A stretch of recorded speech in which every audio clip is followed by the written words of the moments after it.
Hey, everybody. Welcome to Tuesday Tips to Unleash Your Amazing. How is everybody doing on this beautiful Tuesday here in Palm Beach? How are you, Desiree? I am great. And yourself? I'm doing good. My guest today is an amazing soul.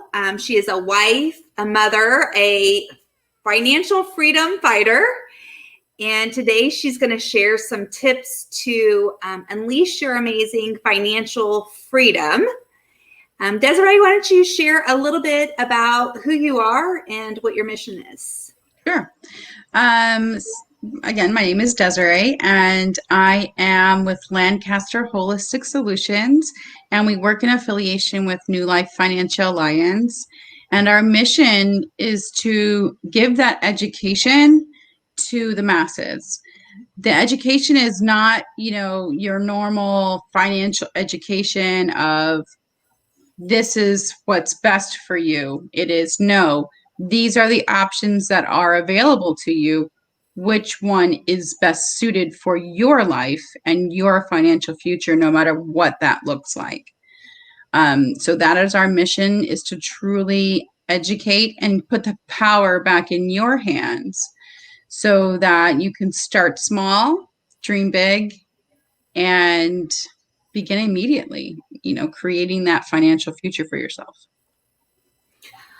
I think that one of the things that strikes me most when I talk to you and when I see some of your posts is how passionate you are for educating people. So I love how you've aligned yourself with an organization where your personal passions can meet with your business passion. I agree. And it all stemmed from my family. Like, what was I able to create with my family? And I was locked in a job where I thought I had to be married to it in order to get the amazing benefits that they offered. And come to find, I was able to create my own personal pension and be able to have that door open for me to leave a job that I thought I was stuck in. And I now get to create whatever I want for myself. And in addition to that, it's my family, my children, to have a savings plan in place for them that creates abundance for their entire life, and be able to leverage money to buy their first car, their first home, college savings, if they so choose, wish to go to college. They have this money available to them that doesn't need to come out of my pocket at one time. I'm starting very, very small for them. And that small amount of money grows, compounding, to create this financial wealth for them and give them the freedom that they need, and myself as well. Nice. So what is your first tip for people that are wanting to be financially free? Absolutely. I believe starting young. The younger you are, the better off you'll be, because time can either be your friend or your enemy. And if you don't start young, it becomes to be your enemy. And you need to make sure that you're starting as young as you possibly can. So if you're in high school and you're considered an adult and you got a part-time job, pay yourself first. And so that's my first two tips together combined, is pay yourself first and start young. I think that, so I wasn't raised where, like, we didn't talk about this when I was a kid, financial planning or anything like that. But my husband, before he died, he was really great about that. Like, in fact, when he would get his paychecks, so much money we didn't even ever see. It just went right into our financial planning account. And then the rest is what we used. And I think that was a great way to save is just kind of out of sight, out of mind. If it doesn't never comes into your account, I feel like it might be just a little bit easier to not miss that money. Absolutely. Absolutely. And that's when that pay yourself comes into play is, you know, you may not be thinking that you're paying yourself, but if you're putting it in the right account, you're going to be paying yourself plus interest. So paying yourself first and allowing your money to compound and grow, there's no better way to pay yourself. Yeah. So what is your next tip? So the next tip I'll say is college savings for your children and for yourself, if that's what you want, you know, down the road. If that's what you're looking for, if that's what you want for your children is to create a college savings plan. There are other plans out there, for example, like the 529 plan. That's where most people put college savings money in for their children. And it's a great tool. However, there are better tools out there. The 529 plan will tax you when you go to use that money. So you're being taxed on the harvest versus the seed. And do you really want that? The only way that you can get around those tax implications is if you use that money 100% for education. But it has to be strictly education. There's no wiggle room when it goes outside that bubble. If you go just anywhere beyond that scope, you're going to be taxed and charged a 10% penalty on that money. And they're expensive. And just for like my daughter, for example, a 7-year-old, in order for me to fund a college fund for her using the 529 plan, in order for me to fund a 4-year education for her, I have to put $600 a month away. That's a lot of money. Yeah. And it's not guaranteed. So, you know, with the fluctuation of the market, the volatility, it's just not the best place for me to start that college savings plan for my daughter. I can start with a lot less in a different kind of fund that ensures that I get that money back. And if she doesn't use it for education, we're not going to be penalized for it. And I'm not going to be taxed on that money either because the taxes are paid up front. There's just other avenues and different platforms out there that create that savings plan for your children that you're looking for.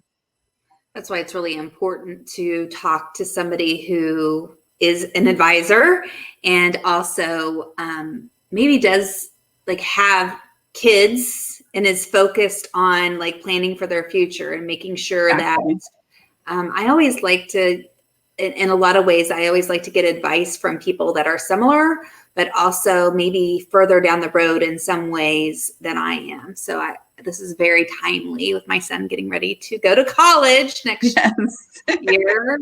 Next year. Craziness. What is your fourth tip? The what if events. Protecting yourself from the what if events. And what are those what if events? There are the big three: heart attack, cancer, stroke. Those are the unpredictable events that could possibly happen in your life. And are you making sure that you are protected from those? And what I mean by that is living benefits. There are benefits for you living. So if you have a heart attack, cancer, or stroke, and you don't pass away immediately, you want to take care of yourself. What if you are the breadwinner of the household? Are you going to be able to still provide for your family while you're trying to get better? There are benefits out there that will give you a large lump sum of money that will protect your family and be able to pay the mortgage, put food on the table, put clothes on your back, buy the best medication out there to get you through. If you need to remodel your home for any reason, let's say you're in a debilitating car accident where you can't do 6 out of 10 activities, you know, you're going to have to remodel your home in order for you to continue that, you know, that level of living that you currently had. It's never going to be the same. However, make sure you're protected so that if any of those events happen, that you're not wondering, what am I going to do financially? Yes. Well, and then the flip side of that is, ensuring yourself in case you don't make it through those events so that your Exactly. family is protected. I think Exactly. the best things that we had when, before David died, again, he was more of the planner with all of this stuff. So we had a financial planner, and he had us get a will. And so a lot of the things were actually done for us, but we didn't have enough life insurance. I mean, the money really goes quick as you're trying to, figure out what your new normal is when you have little kids. Maybe now you had somebody at home that was taking care of the kids. Maybe they weren't a breadwinner, but they were at home. So now you're going to have to replace that care for your children, which is really expensive. And those are things that you should, think about when you're planning for your future. Actually, when you plan to have children, this is one of the things that you should really think about with your spouse, so that when life happens, and statistically, it's going to happen at some point. Yeah, the key with that is, there are, for example, term insurance plays a valid role in many arenas, and term is great, but 95% of term policies never pay out. And that's because they outlive their policies. Mm-hmm. So there are ways out there to ensure that your insurance that you have on yourself, your life insurance, lasts your entire life. You don't have to buy a 20, 30, 40, 50-year policy. You can purchase a different type of plan that encompasses everything in your savings, your living benefits, and your life insurance, all rolled into one beautiful package with a bow, so that no matter what happens in your life, good, bad, or indifferent, you are protected. Nice. And so what about your fifth tip? Yep. And that's to build tax-free income for life. And that's a powerful one. And what I mean by that is create a personal pension for yourself. A pension that you can fund today, and for many years. You just pay yourself first by putting those small dollars in the account, and then you pay into it for X amount of years. And then when you're ready to say, you know what, I don't want to work anymore, I want to choose to work or not work at all, you have that ability to do that. And you can turn the income switch on, stop paying into it, and have it start paying you back. And because you've paid the taxes up front and your fees up front, now you have income coming into you tax-free every year until the day you die. And if there's money left over, that, in addition to your death benefit, will be paid out to your family. So not only are you paying yourself back all those years of saving, but because it's been compounding over those years, it provides you that income stream for as long as you want it to. So you have that ability to create whatever you want to create for yourself.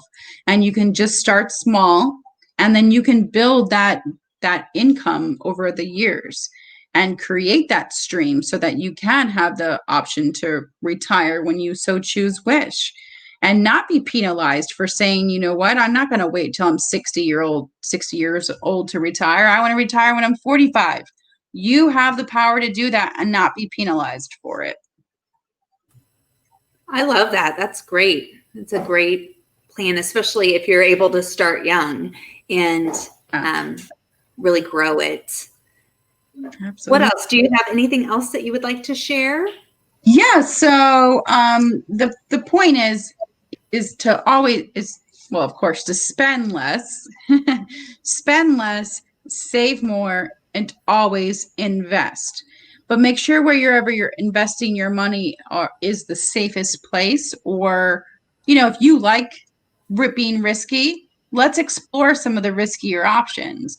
But if you like security and no risk, and you want to be as safe as possible, there are ways that you can do that as well. So you never, ever lose money. So it can be in the market, or it could be in an account that it's growing the interest of the markets, but you're protected and not losing the money. So you're not going with the trend of the flow. You can always just be getting the gains and having a very secure, safe way of doing that. And never let your money stop compounding. Albert Einstein said, the eighth wonder of the world is compound interest. It's either you're going to use it, or it's going to use you. So it's making sure that you are just aware of what is out there and what platforms can you invest in, and just being aware of that, and also learning the truth about other plans out there. For example, 401k. Is the 401k really the best place for your money? Ted Benna, the creator of the 401k, said that he wishes that he never created it. He said he created a monster, because it is making Wall Street richer and the everyday man poorer. So because you end up having to pay the taxes on that harvest, and it can be $1 million mistake if you don't play your cards right. Good to know. Good to know. Yeah. And so how would somebody get in touch with you? Yes. So there's a couple different ways. You can either call me. My number's 561-716-7273. You can email me. It's vestedgrace@gmail.com. Or you can even find me on Facebook, Desiree Lancaster. I have a website too, and it's lholistics.com. I love it. Well, thank you so very much for sharing all of your knowledge. It's been very informative. Financial planning. I really appreciate it. Thank you. Next week, we will be back on our regular schedule of 1:00 Eastern for the Tuesday tips. And so I will see everybody soon. Have an amazing day. Thank you, Tammy. Thank you, Desiree.